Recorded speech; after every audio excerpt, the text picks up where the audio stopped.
오늘은 이제 고린도전서 이제 강의 8번째 시간입니다. 이제 고린도전서 3장을 한번 펼쳐보십시오. 지난 시간에 3장 1절까지 하고 1절까지 했죠. 이번 시간에. 그래서 이번 시간에는 이제 2절로부터 이제 시작하도록 하겠습니다. 먼저 이해를 돕기 위해서 3장 1절로부터 이제 4절까지 한번 읽겠습니다. 형제들아, 내가 너희에게 영적인 사람을 대하는 것처럼 말할 수 없어서 육신적인 사람, 즉 그리스도 안에서 어린 아기들을 대함과 같이 하노라. 내가 너희를 젖으로 먹이고 고기로 먹이지 아니하였으니 이는 너희가 지금까지 소화시킬 수 없음이요 아직도 그러하니라. 너희는 여전히 육신적인 사람이라. 너희 가운데 시기와 다툼과 분열이 있으니 어찌 너희가 육신적이 아니며 사람을 따라 행하는 자가 아니리요. 어떤 사람은 말하기를 나는 바울에게 속한다 하고 또 다른 사람은 나는 아폴로에게 속한다 하니 너희가 육신적이 아니냐. 자, 우리가 1절을 보게 되면 바울은 지금 형제들아 하고 이제 부르면서 애정이 가득 담긴 그런 표현을 하고 있습니다. 너희에게 지금 말할 수가 없어서 영적인 사람을 대하는 것처럼 대할 수가 없다는 거죠. 그가 이전에 이제 고린도에서 선교 사역을 할 때를 이제 언급한 것인데, 그때 그는 이제 이 초신자들, 처음 이제 믿었던 사람들이죠. 초신자들, 즉, 그들은 이제 그리스도 안에 있는 어린 아기들이었기 때문에 영적인 사람이라고 부를 수가 없었습니다.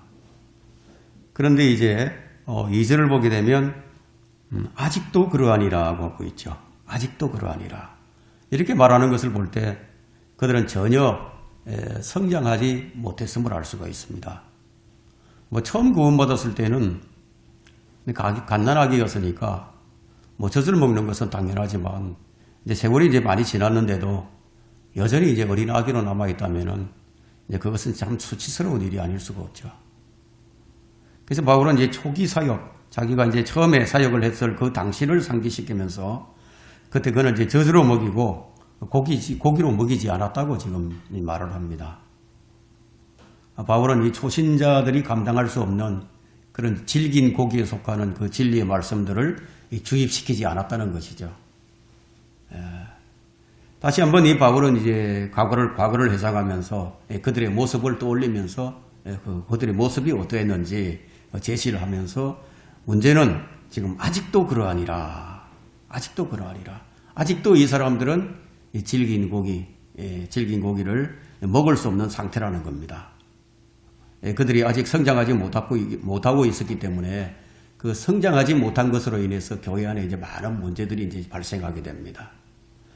교회 안에서의 어떤 분쟁이나 또 다툼이나 분열은요, 성장하지 못하는 그리스도인들이기 때문에 일어나는 현상입니다.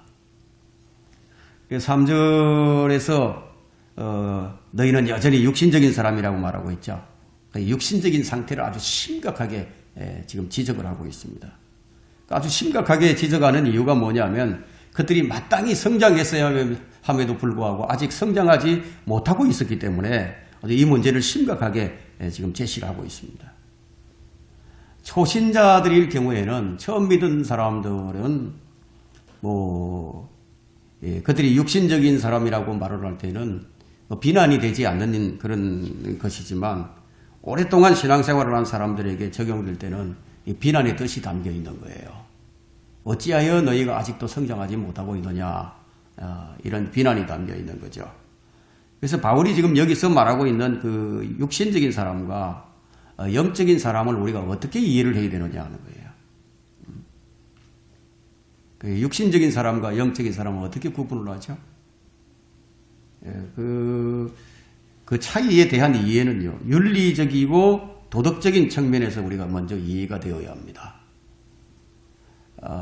그것은 이제 로마서 13장 14절이나 또 갈라디아서 5장 13절이나 에베소서 2장 등에서 이제 2장 3절 등에서 이제 나타나는데 무엇을 말하고 있냐면 정욕을 채우기 위해서 육신을 위해서 계획하는 일들, 그리고 성령을 따르지 아니하고 육신을 위한 것들, 마음의 욕망, 육신의 정욕, 이런 것들을 가리켜서 이 육신적인 사람이다 이렇게 말을 하고 있습니다.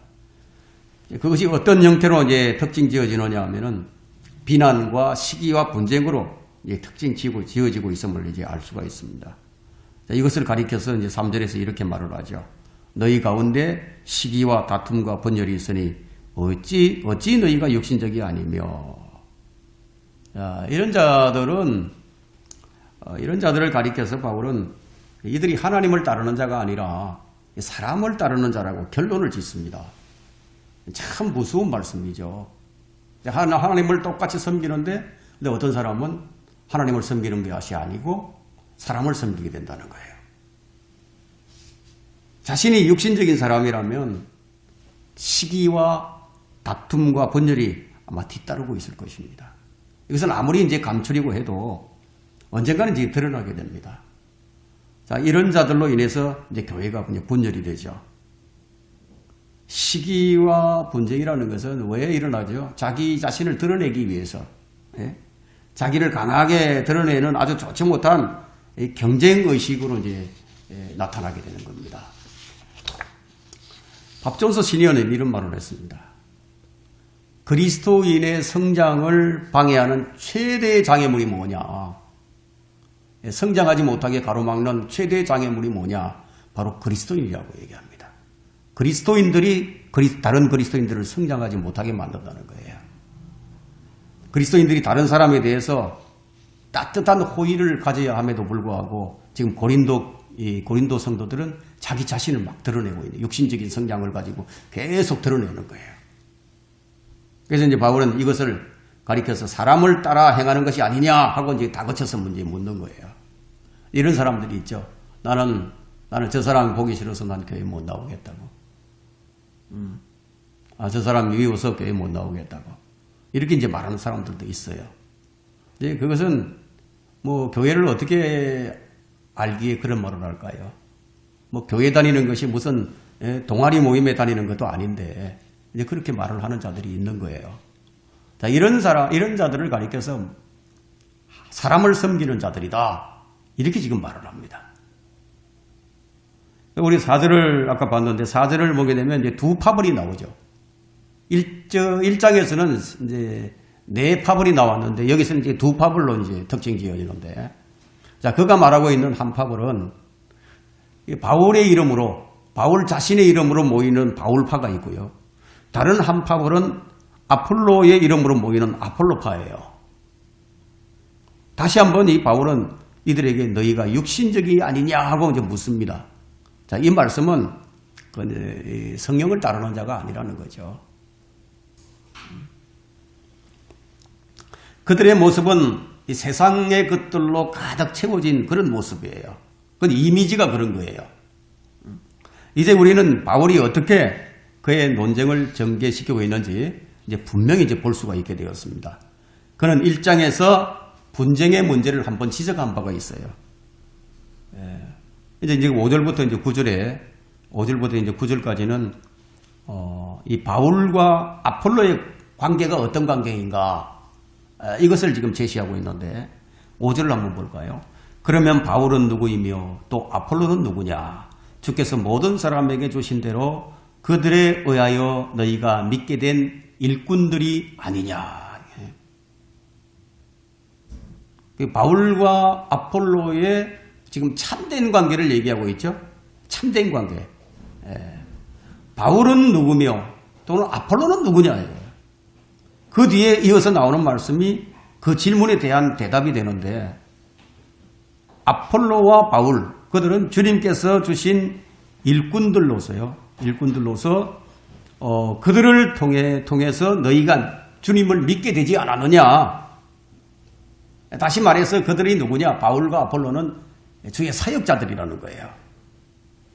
이 사역자들이라는 이 단어는 헬라어 다이코니아를 이제 번역한 것인데, 이 다이코니아는 원래 어떤 뜻이 있냐면 식당에서 일을 하는 그 웨이터에게 적용되어서 사용되었던 말입니다. 그러니까 사역자, 오늘날 이 사역자라고 얘기한다면 그냥 일꾼이 일꾼. 예? 식당에서 일하는 그런 일꾼. 그 외에 이제 일반적으로 이제 봉사한다는 그런 뜻이 이제 담겨 있습니다. 신약 성경에서는 그리스도인들이 하나님을 섬기는 하나님을 섬긴다는 뜻으로 이제 종종 이제 사용되곤 했는데, 그러면 그 누가 종을 세우시죠? 사역자들은 누가 세웁니까? 종들은 누가 세웁니까? 하나님께서 세우시죠. 그럼 참으로 일을 하는 분들은 누굽니까? 참으로 일하는 사람. 참으로 일하는 분은 하나님이시라는 거예요. 사역자들을 세워서 그 사역자들을 통해서 하나님께서 일을 하시는 거예요. 근데 아폴로와 바울은 뭐죠, 그러면? 그 일꾼인데 하나님의 도구죠, 도구. 하여간 하나님께서 아폴로와 바울을 통해서 일을 한다 이거예요. 이 사역자들은 주님께서 그들에게 주신 대로 일을 할 뿐이에요. 그래서 여기서 아폴로는 누구며 바울은 누구냐 이거예요. 주께서 모든 사람에게 주신 대로 그들에 의하여 너희가 믿게 된 일꾼들이 아니냐. 이 고린도의 성도들이 바울과 아폴로를 통해서 주님을 믿게 됐다는 거예요. 그 일에 쓰임을 받은 자들이 바로 아폴로와 이 바울이라는 겁니다. 자, 육신적인 그리스도인들의 특징에 대해서 좀 더 알아본다면 시기와 다툼과 분열이죠. 우리 살펴봤던 대로 육신적인 그리스도인의 특징 중 첫째가 뭐냐면 시기한다는 거예요. 시기. 남을 시기하는 거예요. 그 육신적인 그리스도인은 다른 사람들이 좀 잘 되는 것을 보면 배가 아픈 거예요. 누군가가 나보다 더 많은 성경을 알고 있다. 성경을 더 많이 안다. 그러면 이제 그 그리스도인들을 시기하는 거예요. 성경뿐이 아니라 뭐 그 어느 것이나 자기보다 좀 낫다고 생각하면은 그냥 시기를 합니다. 근데 그들 가운데는 언제나 다툼이 있다는 것이 특징인데, 그들은 이제 주로 교회 안에서 이제 이 시기하는 것은요, 어떻게 나타나느냐면 주로 이제 하나님 말씀을 가지고 다투는 것으로 나타나는 거예요. 하나님 말씀을 가지고 다툽니다. 그리고는 이제 분열을 합니다. 근데 건전한 교리를 이제 견디지 못하고, 이제 엉터리 교리를 이제 가지고 들고 나와서 이제 분열을 자꾸 일으키죠. 근데 가장 주의해야 할 것은 뭐냐면, 성경보다 다른 것에 더 권위를 두어서는 안 된다는 거예요. 이건 너무너무 중요한 것인데, 가장 큰 문제가 뭐냐면, 그 성경에 없는 것을 추론하는 것이 가장 심각한 문제입니다.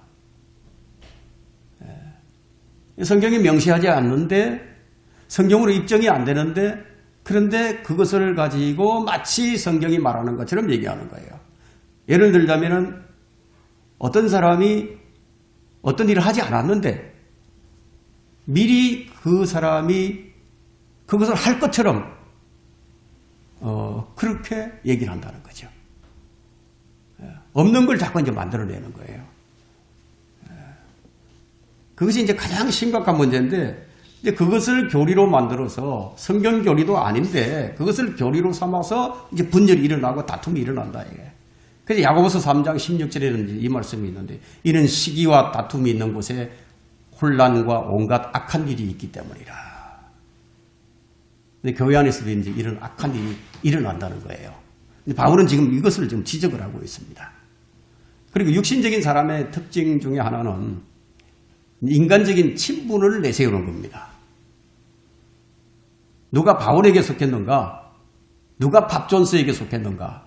누가 라킨에게 속했는가?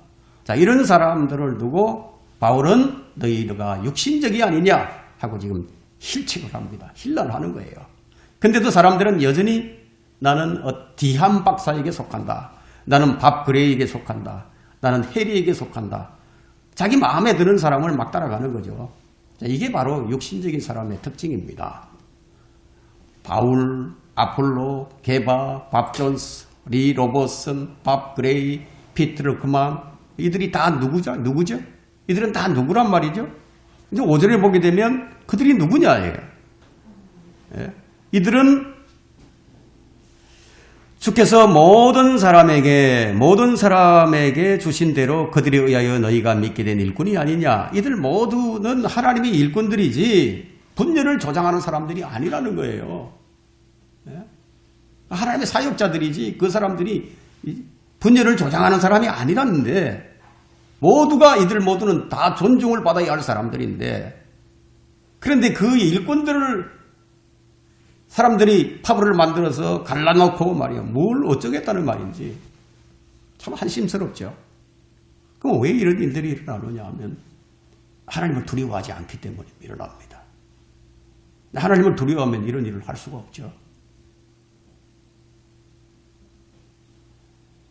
나를 위해서 십자가를 지신 예수 그리스도.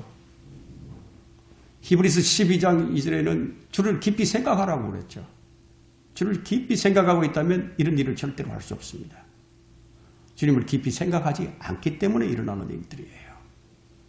결론적으로는 사람을 따르는 것이지 하나님을 따르는 것이 아니라는 겁니다. 주님께서 쓰는 일꾼들은 모두가 다 훌륭한 사람들이지만 그들의 추종자들이 이들을 하나님보다 더 위에 올려놓기 때문에 그래서 분열이 생겨나는 거예요. 그리스도인들이 하나님을 두려워하고 그분을 최우선의 자리에 모셔놓고 있다면 절대로 분열이 일어날 수가 없습니다. 이에 대한 바울은 6절에서 이제 말을 합니다. 나는 심었고 아폴로는 물을 주었으나 하나님께서는 자라게 하셨느니라. 그냥 바울과 아폴로는 아무것도 아니라는 거죠. 자라게 하시는 분이 하나님이시니까. 예? 그래서 이제 6절부터 이제 8절에는 그 과정이 뭐냐, 과정을 표현하고 있는데 농사를 짓는 것으로 이제 설명이 되고 있습니다. 이제 바울은 심었죠. 그리고 아폴로는 물을 주죠. 그러나 아무도 그 식물을 자라게 할 수는 없습니다. 그 식물이 그들의 사역이 이제 한계성이 있는 거죠.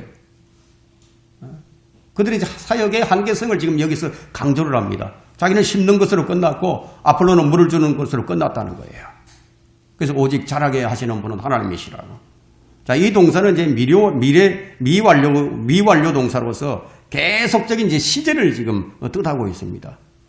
그래서 여기서 지금 심고 주는 이 동사는요, 부정과거형으로서 표현되어 있는데, 아폴로와 바울은 그들이 일을 한 거예요. 그들이 자신들이 일을 했습니다. 그들은 일을 모두 마쳤습니다. 그들의 일을.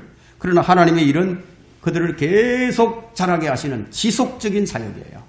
계속 자라게 하신다. 이와 같은 이제 중요한 진리를 확립한 후에 바울은 이제 결론으로 나가게 됩니다.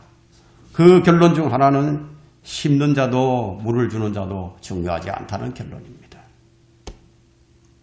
고린도 성도들은 오직 모든 영적인 사역을 이루어 가시는 하나님에게만 눈에 초점을 맞추라. 이렇게 지금 이제 제시를 하고 있는 거예요.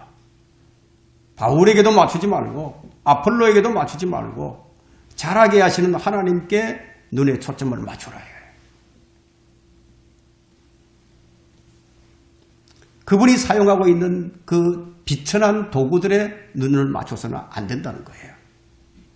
이제 두 번째 결론은 뭐냐면, 심는 자와 물을 주는 자 사이에 본질적인 이제 연합이 있다는 거예요. 어떻게 이 연합이 되어 가느냐. 바울이 없이는 아폴로를 생각할 수 없고 아폴로가 없이는 바울을 생각할 수 없다는 거예요. 이 유기체 관계에 바울과 아폴로는 그 라이벌의 관계가 아니라 완전한 하나의 관계예요. 자, 이것 이제 그들이 물론 이 독자적인 영역에서 뭐 사역을 했는 것을 이제 부인하는 것은 아니고요. 바울은 지금 여기서 한 걸음 더 나아가서 각자가 자신의 책임을 가지고 있고 또 자신의 수고의 대가에 따라서 상을 받게 될 것이라고 지금 이제 말을 합니다. 이것은 어디까지나 사람들 앞에서의 구별이 아니라 하나님 앞에서의 구별을 얘기하는 거예요. 사람의 평가가 중요한 것이 아니라 하나님의 평가가 중요하다. 이 점을 지금 강조하고 있는데, 여기서 그 기준이 뭐냐 하면 그 사람의 사역의 성공이 아니라는 겁니다. 그럼 뭐가 기준이냐? 그 사역의 일을 기억하라는 거예요. 일. 사람들은 이제 자꾸 이제 열매를 이제 얘기를 하게 되죠. 그 열매를 주시는 분은 하나님이시거든요. 그 우리가 열매를 맺을 수는 없어요. 하나님께서 이제 열매를 맺죠. 자라게 하시고 열매를 맺기까지 하신다. 그러면 이제 그것을 그 과정 속에서 사람들이 하나님께 참여하잖아요. 하나님의 일에 참여해서 물을 주고 씨를 뿌리는 일을 한다 이거예요. 그 일을 한다는 거죠. 그 어떤 사람은 밭을 갈고 어떤 사람은 씨를 뿌리는 겁니다. 또 어떤 사람은 수확을 합니다. 하지만 내가 아무리 밭을 갈고 씨를 뿌리며 물을 준다 한들 이 곡식을 자라게 할 수는 없다는 거예요. 자라게 하시는 분은 오직 하나님이시답니다. 그러니까 하나님께서 자라게 하시지 않는다면 내가 아무리 밭을 갈고 씨를 뿌리고 물을 준다고 한들 무슨 소용이 있겠느냐는 거예요. 예, 하나님께서 자라게 하시지 않는다면요. 뿌린 이 씨도 싹을 트지 못해요. 그래서 지금 바울은 7절에서 그러므로 심는 자나 물을 주는 자는 아무것도 아니지만 오직 자라게 하시는 분은 하나님뿐이시니라. 이렇게 이제 결론을 지금 내립니다. 밭을 가는 자나 씨를 뿌리는 자나 물을 주는 자나 수확하는 자는 하나님께서 자라게 하실 때 비로소 기쁨으로 일한 보람을 얻게 되는 거예요. 그 요한복음 4장 35절에서 37절을 보게 되면 주님이 하신 말씀인데 너희가 아직도 넉 달이 있어야 추수할 때가 된다고 말하지 아니하느냐. 보라 내가 너희에게 말하노니 눈을 들어 밭을 보라. 이는 곡식이 추수하도록 이미 하얗게 되었습니다. 또 거두는 사람은 싹을 받고 영원한 생명에 이르는 열매를 모으니라. 이는 뿌리는 사람과 거두는 사람이 다 함께 즐거워하려 함이라. 이렇듯 한 사람은 심고요. 또 한 사람은 거둔다는 말은 옳도다 하고 지금 요한복음 4장 35절에서 37절에 지금 말씀하고 있습니다. 그 씨를 뿌린 사람이 반드시 이제 씨를 뿌려야만이 만족한 건 아니라는 거예요. 씨를 뿌리는 자가 따로 있고 거두는 자가 따로 있다 할지라도 그들은 다 함께 즐거운 거예요. 이처럼 그리스도의 일꾼들은 각자 자기가 할 일이 따로따로 있습니다. 그러나 이 모든 것을 자라게 하여 결실을 맺게 하시는 분은 오직 하나님이시라고 말하고 있습니다. 우리가 그리스도인들이라고 말할 때 여러분 그 뜻이 무엇인지 아십니까? 우리가 그리스도인이라고 그러잖아요. 그리스도인. 우리는 그리스도인. 나는 그리스도인이다. 이제 이렇게 얘기할 때 그리스도인을 나타내는 영어 단어는 이제 크리스찬이죠. 크리스찬. 이 단어의 첫 6글자는 크라이스트로 나오는데 근데 그리스도를 뜻하고 있는 것이고 크라이스트. 그 다음에 크리스찬이 이안이 있죠. 이안. 그 마지막 3글자가 이안인데 이 이안의 뜻은 I'm nothing. 아무것도 아니다. 나는. 이 철자를 따서 붙인 말인데 그럼 I'm nothing이 뭐예요? 나는 아무것도 아니라는 거죠. 그래서 크리스찬이란 그리스도만이 나의 전부가 되고 나는 아무것도 아니다. 이렇게 고백하는 사람이 그리스도인이에요. 그리스도인이 우리가 구원받은 사람들의 그 이름이 그리스도인인데 가장 영예로운 이름이 뭔지 아십니까? 그리스도인이에요. 가장 영예로운 이름이에요. 가장 영예로운 이름이 교회에게 주어졌거든요. 교회. 이 교회는 앞으로 영원 세계에서 모든 민족들이 그들이 영광을 가지고 교회 안으로 들어옵니다. 교회 안으로 와서 그분께 영광을 돌리게 되는데 그것이 바로 새 예루살렘이에요. 그리스도인들이 거주할 곳이 새 예루살렘이에요. 그래서 이것이 영원토록 이어지게 되는데 이것이 에베소서 마지막 절에 기록이 되어 있죠. 3장 마지막 절에 에베소서 3장 마지막 절에 기록이 되어 있습니다. 교회를 통해서 예수 그리스도께 하나님께 영광이 주어지게 되는데 3장 21절에 보면 그리스도 예수를 통하여 교회 안에서 그분께 영광이 모든 시대들 곧 끝없는 세상에 걸쳐 있을지어다. 아멘. 그리스도인이 이런 복을 받은 사람들이라는 거예요. 그 그리스도인 외에 어떤 다른 이름을 사용할 필요가 없다는 거예요. 우리는 그냥 그리스도인들이에요. 오늘날 이 그리스도인 이름이 이 사람 저 사람 아무나 그냥 갖다 붙여서 쓰다 보니까 이 이름이 마치 뭐 아무것도 아닌 것처럼 느껴질 수 있지만 가장 지금 위대한 이름은 그리스도인이에요. 그리스도가 가장 위대하잖아요. 그분을 따르는 사람들, 그분을 믿는 사람들이 그리스도인이란 말이에요.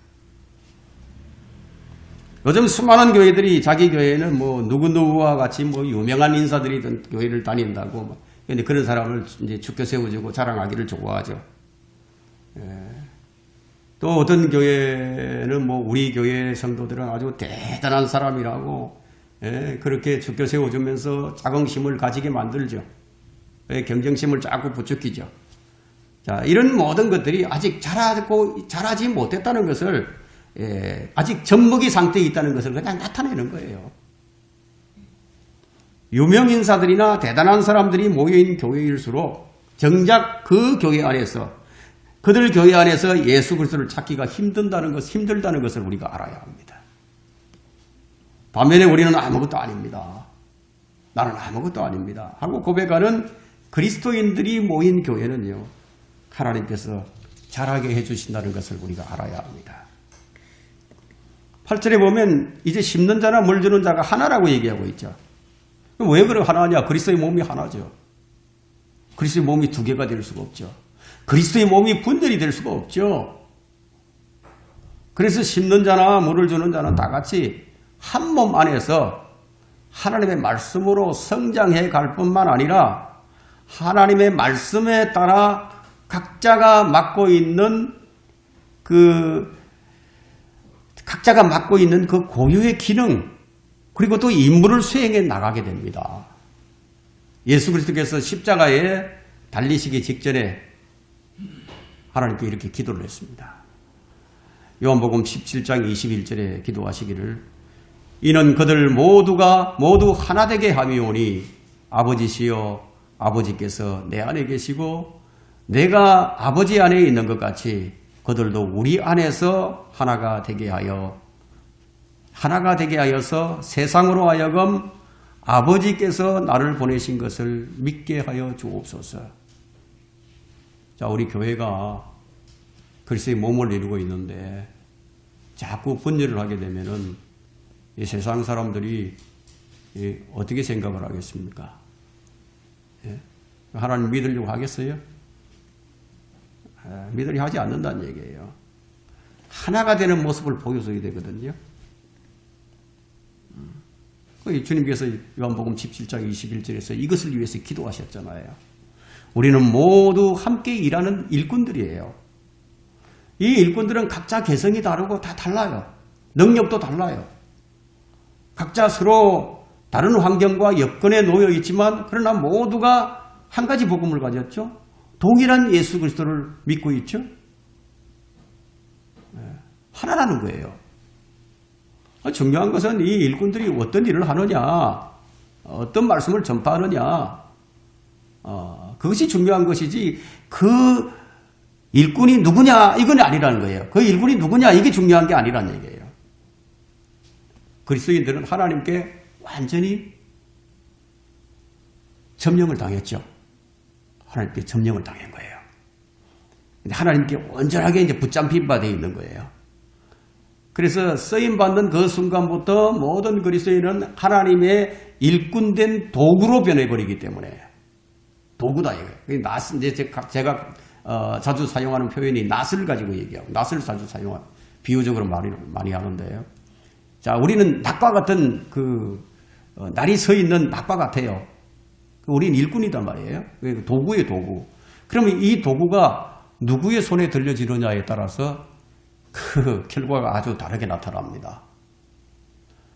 성령님에 붙들려서 하나님께 붙들려서 사용이 된다면은 아주 좋은 결과가 나타나겠죠.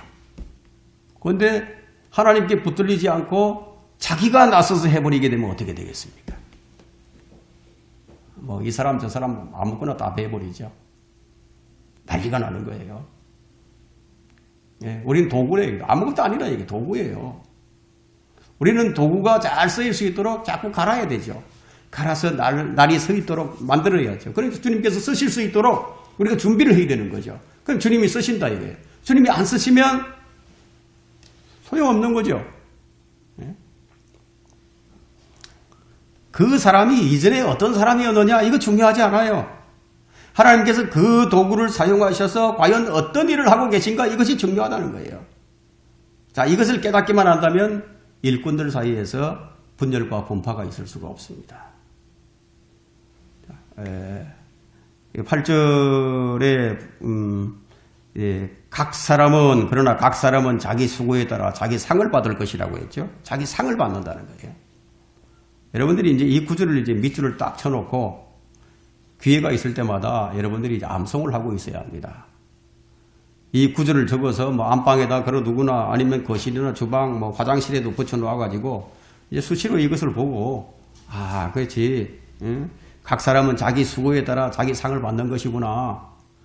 우리는 열매를 맺을 수 없으니까 내가 열매를 맺으려 해서 되는 것이 아니라 내가 그 하나님께 쓰임받고 내가 하는 수고를 한다 이게. 그 노동의 대가죠. 왜 수고를 하면 그 자기 상을 받는다는 거예요. 예. 이것이 그리스도인의 좌우명이 되어야 됩니다. 구원은 은혜로 값없이 받아요. 그러니까 구원은 누구나 주 예수 그리스도를 믿고 자신의 개인의 구주로 믿으면 누구나 공통된 선물을 받게 되는데 그게 구원이에요. 그러나 이 그리스도인들이 이 구원이라는 선물만 받고 끝나는 것이 아니라는 겁니다. 이 선물 외에도 그리스도인들이 각자 자기 몸으로 행한 일에 따라서 각기 다른 상을 받도록 되어 있습니다. 이 상은 우리 그리스도인들이 이 세상에서 이 땅에서 어떤 삶을 살았는가에 대한 하나님의 평가에 따라서 내려지는 상이라는 겁니다. 우리는 다른 사람을 알 수 없어요. 하나님께 어떤 평가를 받는지 우리는 몰라요. 그러나 하나님께서 평가를 하십니다. 우리가 알 수 있는 것은 모든 그리스도인들은 그리스도의 심판석에 선다는 겁니다. 거기 서서 자신이 한 일에 대해서 하나님께 설명을 해야 될 날이 온다는 거예요. 참 두려운 일이 우리에게 남아있는 거죠. 상을 생각하면 기쁘고 하나님 앞에서 내가 설명을 해야 한다는 것을 생각하면 두려울 수밖에 없어요. 이걸 생각하고 있다면 우리 함부로 행동을 할 수 없게 됩니다. 로마서 14장 12절에는 그러므로 우리 각 사람이 하나님께 자신들에 관해 직접 설명하리라. 저는 이 말씀을 보면 아주 두려워요. 직접 내가 설명을 해야 되니까. 다행스러운 것은 그리스도의 심판석은 우리가 벌을 받는 장소가 아니기 때문에 그건 다행스럽죠. 우리가 상을 받느냐 놓치느냐 이것을 가늠하는 그런 심판석이기 때문에 우리는 이제 그리스도의 심판석이라 하면 이런 개념을 잘 우리가 좀 이해를 해야 됩니다. 이제 9절에서는 3번씩이나 하나님 이렇게 3번 나오거든요. 반복해서 하나님과 우리 사이의 그 관계를 지금 설명하고 있는데 처음에는 이제 함께 일하는 동력자로 나타나고 두 번째는 하나님의 경작지로 나타나고 세 번째는 하나님의 건축물로 나타납니다. 이건 역시 인간은 하나의 도구에 불과한 것이지 아무것도 아님을 지금 강하게 주장하고 있습니다. 모든 것이 하나님의 것이고 모든 것이 하나님께 속해 있죠. 그래서 고린도 교회 성도들이 하나님께서 일하시는 밭이요 집이라는 거예요. 우리가 역시 마찬가지죠. 그것은 하나님께서 경작하시고 세우시는 일일 수도 있습니다. 죄인이 구원받고 그리스도의 몸 안으로 싹 들어오는 순간에 그는 이제 사역하는 일꾼들 속에 편입이 됩니다. 그러면 하나님께서는 그를 데리고 나가서 밭에서 그와 함께 일을 하기 시작하신다는 거예요. 자, 신실한 목회자들 가운데 그 누구도 정말 소처럼 그렇게 일하지 않는 사람은 없어요. 예? 한편에서는 감정에 사로잡힌 육신적인 사람들이 이런 이 목회자를 두고 이러쿵저러쿵 말이 많지만 잘 자세히 들여다보게 되면요. 열심히 땀을 흘리면서 일을 하고 있다는 것을 알 수가 있습니다. 물론 뭐 그렇지 않은 사람들도 있겠지만, 자, 이런 일꾼들은 1년에 단 하루라도 마음 놓고 어디 나가서 여행도 못 합니다. 그럴 시간이 없어요. 열심히 일하는 목사들 가운데는요, 건강까지 해치는 사람들이 한둘이 아닙니다. 심지어는 건강 때문에 목회를 그만둬야 할 형편에까지 이를 수도 있습니다. 하지만 그렇다고 해서 그들만이, 사역자들만이 일꾼이 아니에요. 모든 그리스도인들은 사역자들이에요. 일꾼이라 이거예요. 하나님의 동역자들입니다. 지금 이 구절에서 말하는 동역자들과 하나님의 경작지 그리고 하나님의 건축물은 하는 일의 내용이 각기 다르다는 것을 나타냅니다. 이 동역자들이란 6절에서 또 7절에서처럼 심고 물을 주는 일을 하는 사람들을 말하고, 경작이라는 것은 기본적으로 밭을 갈 때 경작이라고 그러죠. 밭을 갈고 포도원을 가꾸는 사람들, 이런 사람들 경작한다고 얘기하고, 소떼나 양떼 같은 가축을 돌보는 일도 경작을 한다 이렇게 얘기할 수 있죠. 그래서 고린도전서 3장의 그 전체 문맥으로 봐서 이제 경작하는 사람은 오히려 이제 가축을 돌보는 이제 목동으로 보는 것이 타당합니다. 또 하나님의 일을 하는 사역자들은 집을 짓는 목수의 일도 해야 합니다. 목수는 목수는 그 건축물을 세우는 일을 하는데, 자, 이처럼 하나님의 일꾼들은 밭을 가꾸고 거두는 농부들로 표현되고, 양떼를 보살피는 목자들로 표현되고 있고, 그리고 집을 짓는 건축가들, 이렇게 이제 세 부류로 나뉘어서 지금 이제 여기서 표현되고 있습니다. 10절부터는 이제 바울이 이제 이 건물의 개념을 가지고 아주 신앙의 개념으로 반전시키는 것을 이제 볼 수가 있는데, 오늘은 여기까지 하고 다음 시간에 이제 계속하도록 하겠습니다.